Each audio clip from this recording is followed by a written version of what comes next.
মোহতারাম হাজিরিন, তো যে কথাটা আমি বলতেছিলাম সেটা হলো 2 নম্বর করণীয় হলো রমজান মাসে বেশি বেশি ইবাদত বন্দি করা। আপনি বেশি বেশি ইবাদত কেন করবেন? আপনার আর আমার নবী অন্য মাসের তুলনায় এই মাসে ইবাদত কি করতেন? বেশি করতেন। সাহাবায়ে কেরাম পরস্পর বলাবলি করতেন, ইদা জাআ রমাদানু রাআইনা রাসূলুল্লাহি সাল্লাল্লাহু আলাইহি ওয়াসাল্লাম ফি আমালিহি সালাসা খিসালি। আল্লাহর নবী সাহাবায়ে কেরাম বলতেন যে আল্লাহর নবীর কাছে যখন মাহে রমজান আসতো তখন আল্লাহর নবীর ইবাদতের মাঝে আমরা অতিরিক্ত 3টি বিষয় দেখতে পেতাম। বলেন কয়টি বিষয়? 3টি বিষয়। অতিরিক্ত 1 নম্বর বিষয় হলো ইজতাহিদু ফিল ইবাদাতি। আল্লাহ রাসূল এই পবিত্র মাহে রমজানুল মুবারকে ইবাদতের মাঝে অনেক বেশি মুজাহাদা এবং কষ্ট করতেন। ইবাদতের মাঝে অনেক বেশি মুজাহাদা এবং কি করতেন? আল্লাহ রাসূল সাল্লাল্লাহু আলাইহি ওয়াসাল্লাম কি করতেন? কষ্ট করতেন। কেমন কষ্ট করতেন? মুসলিম শরীফের 1175 নম্বর হাদিসে আল্লাহ রাসূল বলেন, কানান নাবিয়্যু সাল্লাল্লাহু আলাইহি ওয়াসাল্লাম ইজতাহিদু ফিল আশরিল আওয়াখিরি মা ইজতাহিদু ফিল গায়রিহি। আম্মাজান আয়েশা বলেন, আল্লাহ রাসূল পবিত্র মাহে রমজানের শেষ দশকে ইবাদতের মাঝে এই পরিমাণ তিনি মুজাহাদার কষ্ট করতেন, মা লা ইয়াজতাহিদু ফি গায়রিহি, যেই পরিমাণ মুজাহাদা আর কষ্ট আল্লাহর নবী অন্য মাসে করতেন না। এই হাদিস থেকে বোঝা গেল রমজানে আল্লাহ রাসূল ইবাদতের মাঝে অনেক বেশি কি করতেন? কষ্ট এবং মুজাহাদা করতেন। আবার আল্লাহর নবী পবিত্র মাহে রমজানে শুধু নিজে নিজে ইবাদত করতেন না, আল্লাহ রাসূল নিজেও জাগ্রত হতেন আর পরিবারস্থ যত মেম্বারশিপ আছে আল্লাহ নবী তাদেরকেও তিনি জাগিয়ে দিতেন। সহিহ মুসলিম শরীফের 1174 নম্বর হাদিস, ইযা দাখালাল আশরুল আওয়াখিরু মিন রমাদানা আহিয়াল লাইলা ওয়া আইকাযা আহলাহু ওয়া জাদ্দা ওয়া শাদ্দাল মিজারা। হাদিস বর্ণনাকারী রাবী বলেন, আল্লাহ রাসূলের কাছে যখন পবিত্র মাহে রমজানুল মুবারকের শেষ দশক আগমন করত তখন আল্লাহ রাসূল আহিয়াল লাইলা, তিনি রাত জাগতেন, ওয়া আইকাযা আহলাহু, পরিবারস্থ লোকদেরকে জাগিয়ে দিতেন ইবাদত করার জন্য, ও জাদ্দা, ইবাদতে খুব কষ্ট করতেন, ও শাদ্দাল মিজারা, এবং কোমর বেঁধে আল্লাহ রাসূল ইবাদতে নেমে যেতেন। কোমর বেঁধে ইবাদতে নামার ব্যাখ্যা কি? মুহাদ্দিসিনে কিরাম বলেন, কোমর বেঁধে ইবাদতে মগ্ন হওয়ার ব্যাখ্যা হলো আল্লাহ রাসূল অনেক বেশি এই মাসে ইবাদত করতেন। যেমন আমরা বলি অমুকে মাজায় গামছা বেঁধে নেমেছে, বলি না? অমুকে মাজায় গামছা বেঁধে নেমেছে। আর গ্রাম্য লোকদের ভাষায় অমুকে কি কাঁচা জনি বলে? লেংটি কাঁচা। লেংটি কাঁচা দিয়ে নেমেছে, এর মানে কাজটা সে সেইভাবে কি করবে। তো আল্লাহ রাসূল কোমর বেঁধে ইবাদতে নামতেন, এর মানে হলো এই রমজানে অনেক বেশি নিজে ইবাদত করতেন আর পরিবারস্থ লোকদেরকে আল্লাহ রাসূল জাগিয়ে তুলতেন। আল্লাহ রাসূল পবিত্র মাহে রমজানে ইবাদত বেশি করতেন, 2টা প্রমাণ দিলাম। মুসলিম শরীফের 1174, 1175 পরপর 2টা হাদিস। এবার আরেকটা দলিল আপনাদেরকে দেই। আল্লাহ রাসূল এই পবিত্র মাহে রমজান ছাড়া অন্য টাইমে নামাজে এত লম্বা কিয়াম আল্লাহ রাসূল করতেন। কিয়াম করা মানে দাঁড়িয়ে থাকা।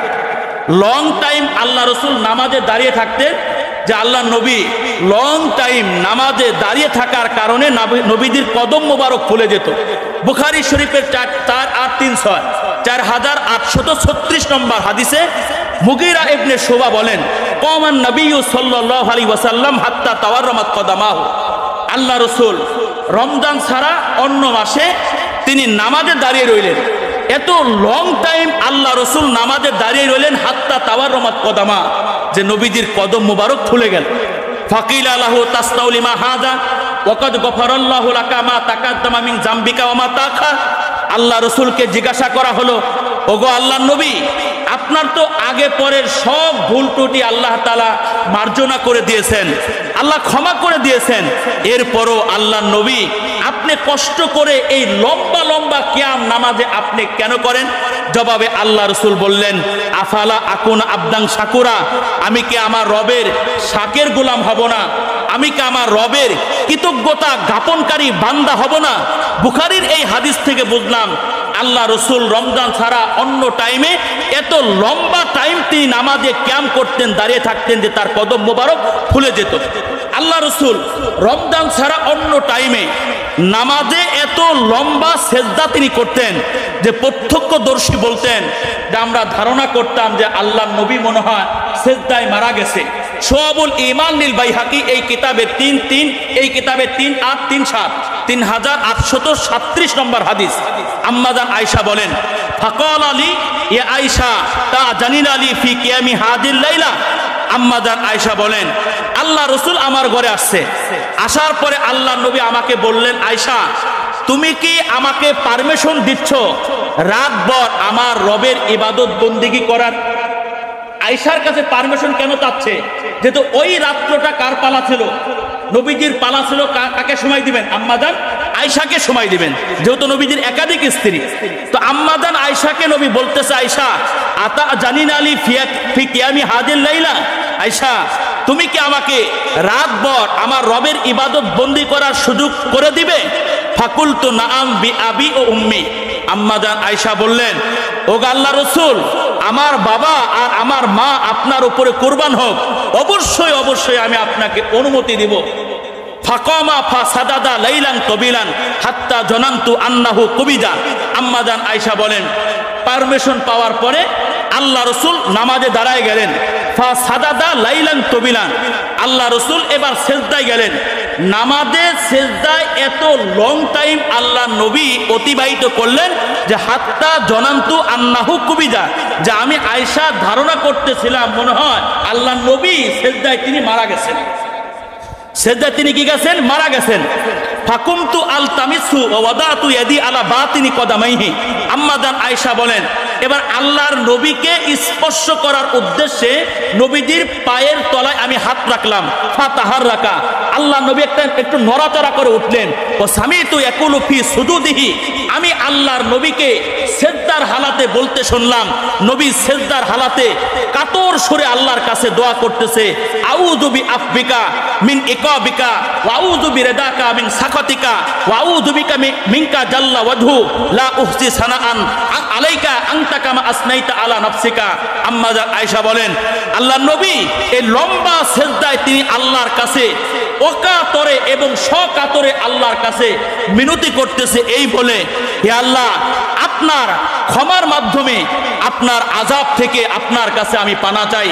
ওয়া আউযু বিরিদাকা মিন সাখাতিকা, হে আল্লাহ আপনার রেজামন্দি আর সন্তুষ্টির মাধ্যমে আপনার অসন্তুষ্টি থেকে আপনার কাছে আমি আশ্রয় চাই।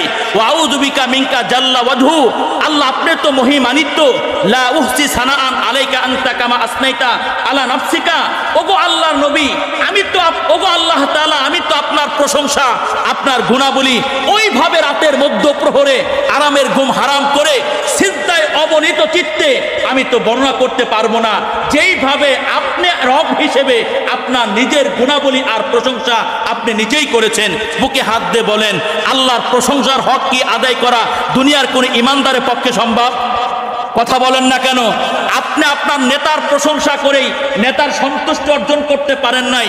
আর কুলুবুল মুলুকি ফি ইয়াদি, দুনিয়ার সকল রাজা বাদশাদের অন্তরের চাবি কাঠি যেই মহান স্রষ্টার কুদরতি হাতে, ওই মহান স্রষ্টার প্রশংসা করে দুনিয়ার কোন পরাশক্তি এই মহান রবের প্রশংসা শেষ করতে পারবে? কথা বলেন না, শেষ করা সম্ভব? আমাদের অনেকের কাছেই সম্ভব। দুইটা সেজদা দেওয়ার পরেই আমি নিজেকে জান্নাতি মনে করি। কি এমন মুসলমান বাংলাদেশে আছে না?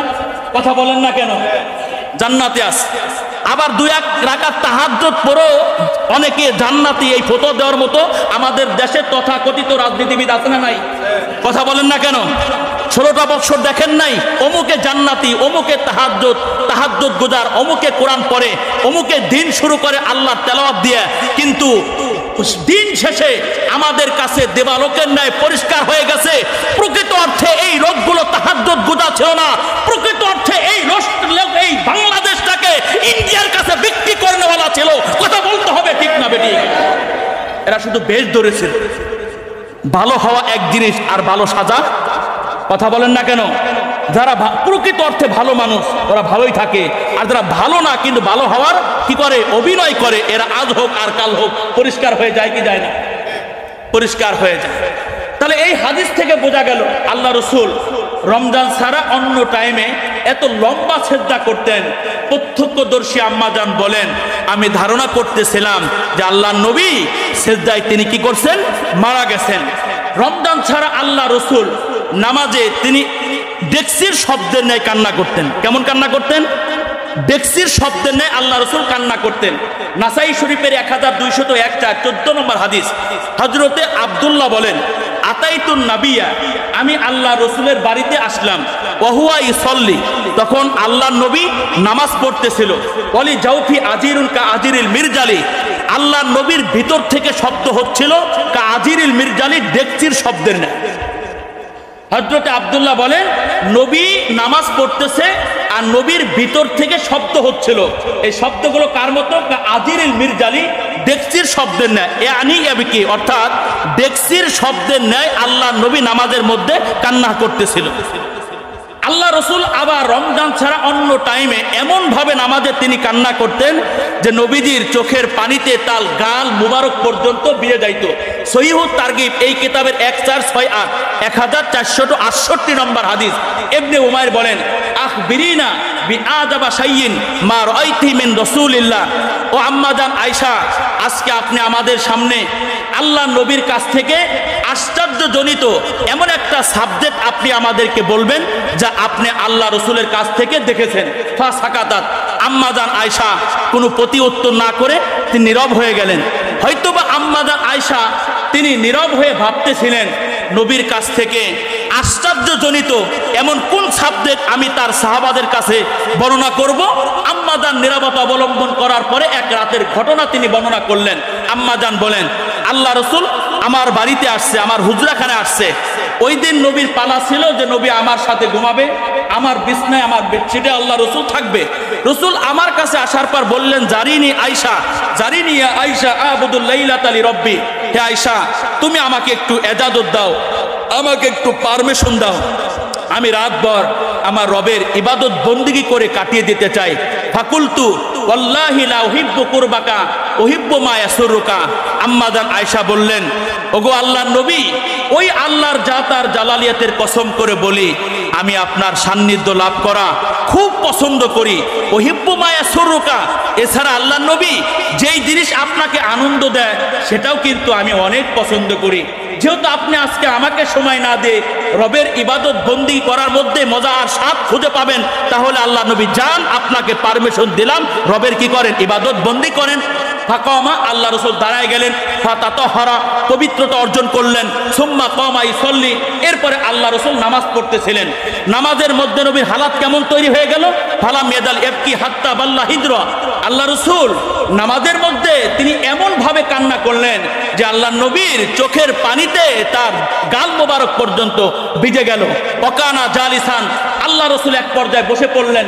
ফালাম ইয়াজাল ইয়াবকি হাত্তা বাল্লা লিহিয়া, আল্লাহ রসুল আবার নামাজের মধ্যে এমন ভাবে কান্না করলেন যে আল্লাহ রসুলের দাড়ি মুবারক পর্যন্ত ভিজে গেল।